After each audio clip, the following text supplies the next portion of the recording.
The Queen is dead. Long live the King. Welcome to another episode of The Pennant Podcast, episode 3? Yeah, I guess that's what we're calling it, right? Tentatively. Yeah, we might change it Maybe. later.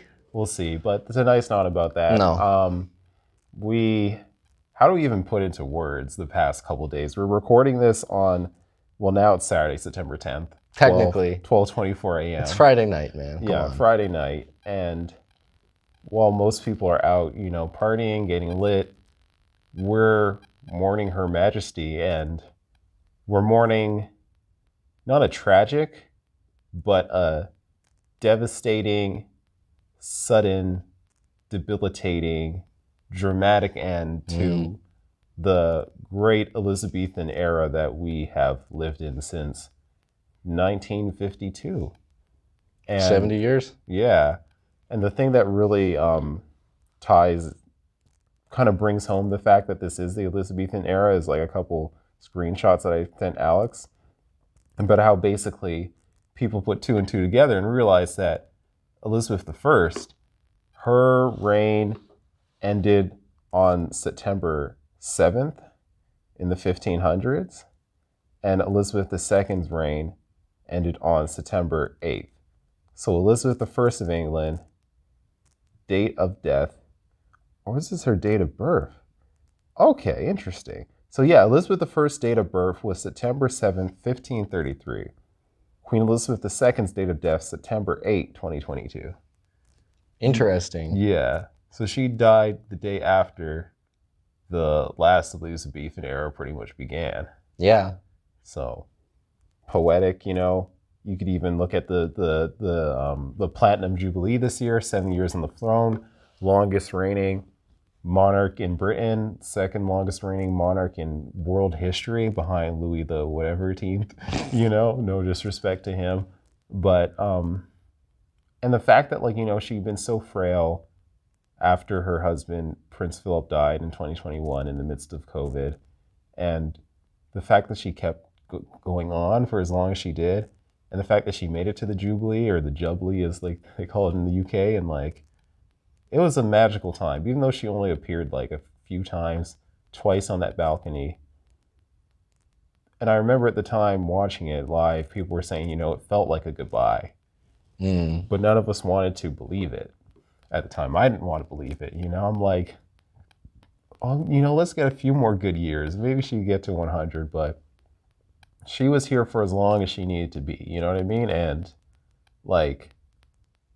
this has probably been said a million times. It's cliche at this point, but I love one of my favorite kind of quotes from her is the one that she made before when she was Princess Elizabeth in South Africa in the late 40s, where she's like, she'll dedicate her whole life, whether long or short, to our service. And she kept that promise. People doubted her. They're like, oh, maybe she'll, stand down and abdicate or do a soft abdication and let Charles take over most of it. And Charles was taking on a lot towards the end. He opened up Parliament. He was doing a lot for her, But she was doing her duty till the end. She saw the Prime Minister, Liz Truss, the new Prime Minister, her 15th couple days before she died. She kept it going till the end. And her son, the new King Charles III, he's keeping that legacy going by saying he's basically intending to serve for life as well. And that's the thing about the monarchy is people think, oh, you get the castles, the glitz, the glamour, the jewels. But really, it's a life sentence. Yeah, you have no time to enjoy any of that stuff. Yeah. You have it as a function of state, entertaining foreign dignitaries and foreign heads of state, etc. So sure, it's nice to live in Champagne Castle or whatever, but if you constantly have important foreign visitors and constitutional responsibilities, you're advising prime ministers throughout the Commonwealth, you're keeping the Commonwealth together in Elizabeth's case, where the Commonwealth really became her kind of cause célèbre as monarch, and I think is kind of her lasting legacy. Yeah. It'll be interesting to see if the Commonwealth kind of idea maintains cohesion now that she's passed and now that we're in a new era. And yeah. Yeah, before we get to like, what happens, can they keep the Commonwealth together, the monarchy? What was your kind of initial reaction to the news? So pretty much like the play-by-play for the people who weren't paying attention is they initially announced that the Queen was she was experiencing like some sort of medical emergency. Royal family gathers at Balmoral amid concerns for the Queen's health. And like I saved a lot of these posts as screenshots. See, like they switched it to the Queen dies at 96. Well, let me pull up the screenshots. But while I'm doing that, what was your kind of initial? Well, I wasn't surprised. I mean, obviously, she was 96, almost 97, and I personally have been, this is going to sound bad, but I've been kind of waiting for it for a few years now, just because it's one of those things that is around the corner, and that once it happens, we're going to be thrust into a certain degree of constitutional uncertainty. The status quo of 70 years will be discarded, and something new will be presumably built in its place. And, at the same time, there's continuity, obviously. It's the whole point of monarchic succession. And Charles, to his credit, seems to be able thus far. His statement, 10-minute statement that aired on the BBC, I believe, Yeah. was very, very regal and dignified. It was a very good step in the right direction for those who have been concerned by Charles' political involvement and kind of personal causes and whatnot in the past. Obviously, there's going to be people who are, maybe concerned about his involvement with the World Economic Forum Yeah. or the Paris Accord and so on. But for all those people who are worried that, Charles would kind of degrade the institution's symbolic power by engaging in the vulgarities of petty, common electoral politics, Charles has been doing a very good job of putting those fears to rest for now. And that's not to say that they won't reemerge later and that, maybe Charles goes on some crazy crusade or something at some point. But right now, it's business as usual. Everybody's mourning the Queen, except for those who are making a point on social media about exactly how much they are not mourning the Queen. Smoking on that Queen Elizabeth pack. Yeah. Those backwoods, Yeah, we can get to that, yeah. And yeah, Charles's speech, I like that you brought it up because we had just watched it before we started recording, and like, you didn't see World Economic Forum, green thumb, talks to plants, kind of. He mentioned that stuff a little bit. He said something along the lines of, that work is important, but I've left it in trusted hands. Exactly, yeah. Talking about how he can't patronize as many charities now that he has like kingly responsibilities, Yeah. And literally, because like the moment she died, and when I first heard King Charles III, you know what I mean? Or saw that in a news article, I'm like, wait, what? You know what I mean? It just didn't seem right. Like even seeing King Charles now feels a bit, I'm slowly getting used to it, but at the time yesterday, I was so distraught. Like I wasn't crying or anything, but like I just felt this heaviness in my soul.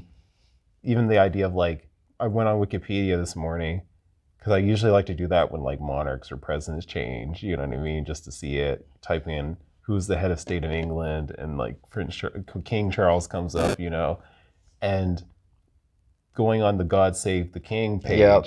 And it used to be God Save the Queen like a day ago, you know what I mean? Like, that's so crazy. Yeah. So. It's the little things, because as I just said, I've been expecting this for years, frankly. And now that it's finally happened, God Save the King doesn't sound any less weird to me. Yeah.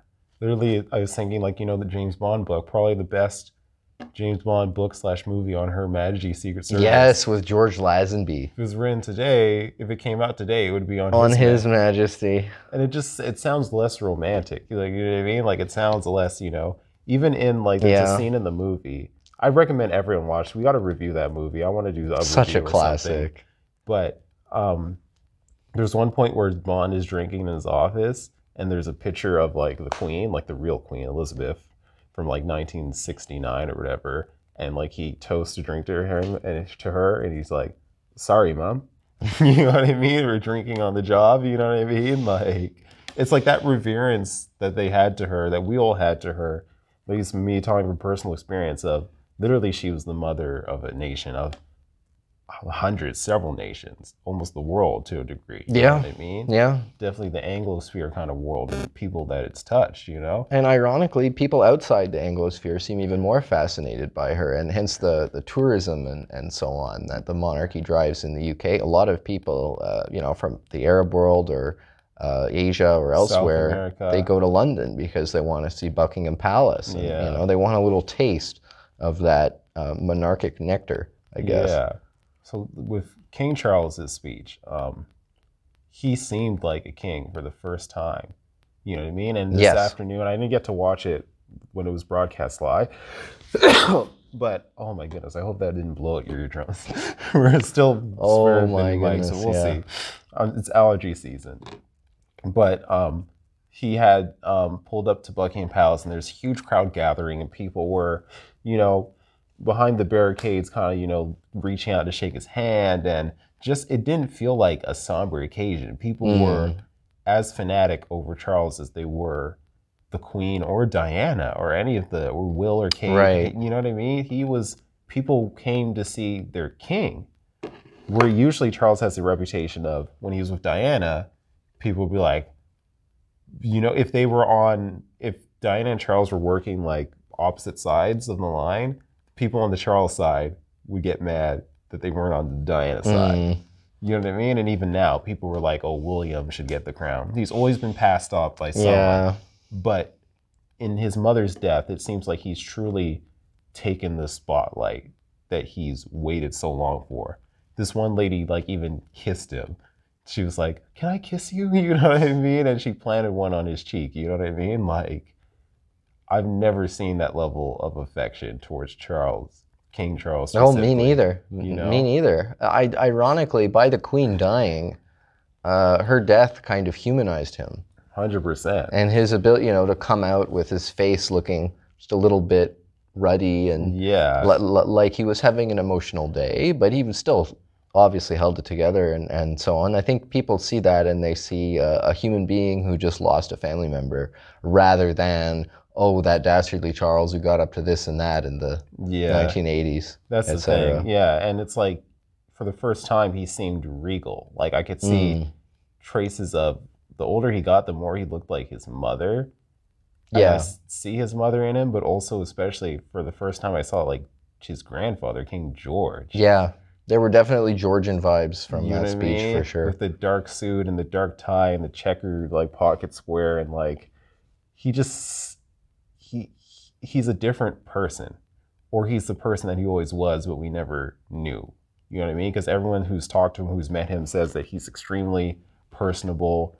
You know what I mean? Easy to talk to, easygoing, and he was always very sensitive. You know, from when he was a child, right? Like the Crown depicts him going to like the Gordonston, whatever it's called, academy that was supposed to like toughen you up, make you a man. And I felt that was one of the first times Charles was really humanized for me, because it's like just that quote unquote toxic masculinity Mm, TM that he had to endure. You felt for him, you know, having to live up to his dad's expectations of what a man's man is. And he just wanted to like be an actor and read yeah. poetry and, you know, learn Welsh and all these hoity toity academic pursuits. You know what So I you can see mean? how he became a climate change activist. It's kind Exactly. of a well-trodden pipeline at this point. Yeah. But I think it generally comes from a place of empathy. Like, I think this Yeah, no, I idea agree. that the royals are just these lizard eating kind of people, like, maybe some aspect of that is true. I don't know. But, like, I think this whole process, this whole year, the whole past couple of years has really humanized them, particularly Charles in my eyes, where it's like, he's just a person. He's just a son. You know what Yeah. I mean? He's just that boy who wants to impress his mama. You know what I mean? And Mm, like, I don't know, man. Something tells me that he will surprise us as king. You know, sure there'll be gaffes, blunders, or whatever. You know what I mean? Scandals, like they're a scandal generating machine. I don't think that will change, but something tells me that this will be a very different kind of Charles. What do you think? Do you think he'll be able to?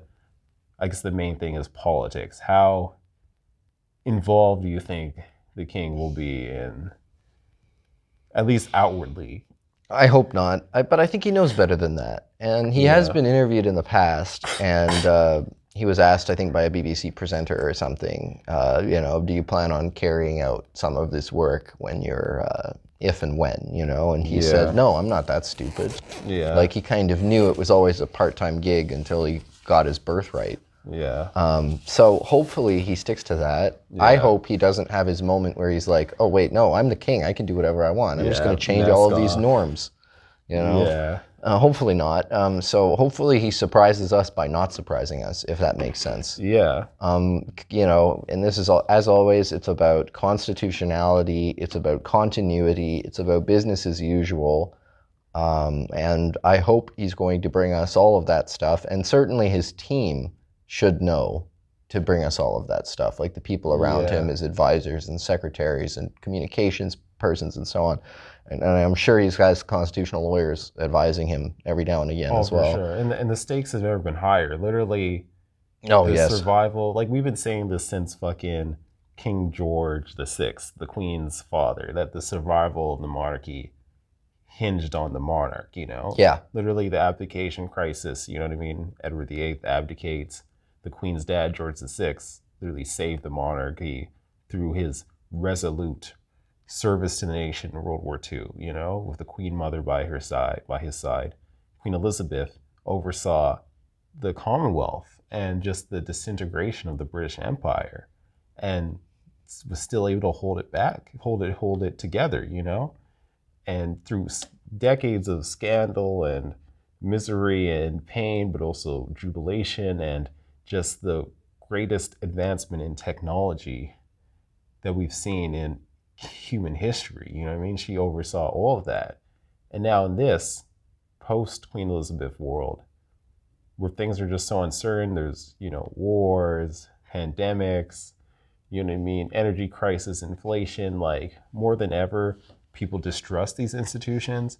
More than ever, the whole idea of republicanism, just not even like republicanism, even if you live in Republic of the States, like the idea that people want to tear down these institutions for better or worse is stronger now. And it's like, I don't know, do you think he'll be able to, will it survive all of this? Oh, Or, man. and like maybe let your position on the kind of monarchy kind of Okay. be known with it. So the way I feel right now, and I specify that this is how I feel in the moment because this is subject to change, as we get new evidence and so on. I'm willing to give Charles a chance for now. Yeah.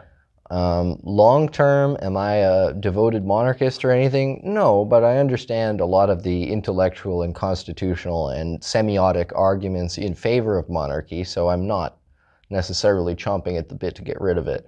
I will say that for quite a while, my position officially, I suppose you could say, was what I'll call Elizabethan republicanism, namely anti-monarchist but pro-queen. Yeah, I remember you mentioning that to me. Yeah. And I'm willing to readopt that position if we're disappointed. But I'm hoping that Charles does his duty and serves diligently and honorably until it is William's turn. But